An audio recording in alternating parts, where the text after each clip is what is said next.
بندعي للسلام، واللي يدعي للسلام ما يعملش برك دم زي مدينة عزلاء. صوروا بقى زحلة دي زي اي مدينة عندنا في الدلتا، طنطا او حاجة، ويجي حافظ الاسد بالجيش السوري ومعدات اللي معمولة لقتال الجيوش يهجم على زحلة العزلاء اللي زي طنطا ويقطع المي ويقطع الاكل، في نساء، في اطفال، في عيانين، في شيوخ. المية اتقطع، الاكل اتقطع، الدواء اتقطع. بالظبط عملية بلطجي عنده قوة، بلطجي شايل معاه قوة، واللي قدامه ما معهمش قوة يقوم يخش. ادي الحكام العرب اللي بيعرضوا كامب ديفيد. ولما اقول انه ما اضاعش مصير الامة العربية، ما سيبوش ولا مصير مصر في ايدين حكام من دول، يستغربوا، لانه طبعا مانيش عايز في يوم من الايام طنطا عندي ولا مدينة 15 مايو تحاصرها الدبابات، ولا زي الولد اللي على حدودنا في ليبيا اللي حقيقة بقى شيء امام العالم جميعا بنأسف له.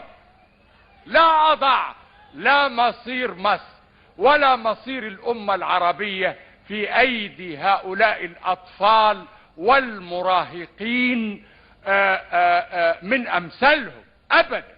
وكامب ديفيد تدعو للسلام، بتدعو لحقوق شعب فلسطين، بتدعو لانهاء الاحتلال الاسرائيلي، بتدعو بدل ما يكون الاحتلال الاسرائيلي بلا مدة زي ما هو الان، لا يبقى له اخر 5 سنين، وحتى ال5 سنين انتقال دول الفلسطينيين يحكموا نفسهم فيهم.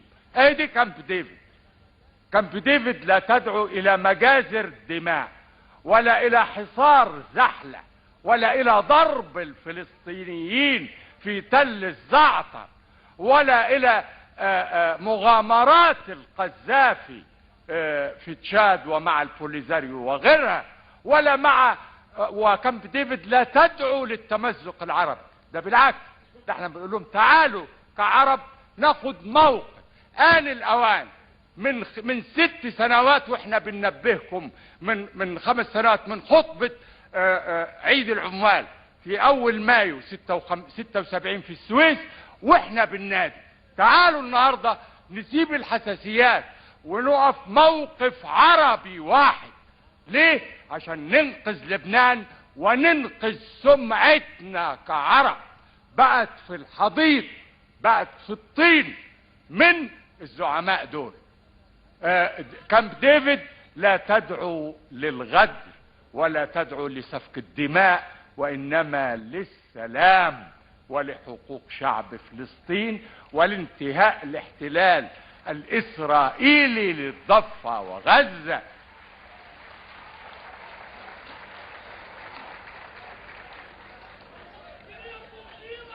والله أنا هنا أمامكم أبنائي وبناتي وفي عيدكم بوجه هذا النداء للأمة العربية، إنه تعالوا ننسى أحقادنا وينسوا صغرهم وينسوا حساسيتهم وينسوا إن المال هو كل شيء البعض منهم، والبعض الآخر ينسى إنه القوة اللي معاه لا تساوي شيء، لأنه في قوة أقوى من هذا بكتير، خالق السماوات والأرض. بقول لهم جميعا نحن في حاجة إلى أن ننسى ونجلس لمرة واحدة بتجرد من أجل أمتنا العربية. إذا ما استطاعوش اللهم قد بلغت، واللهم فاشهد، أنا بلغت، اللهم فاشهد.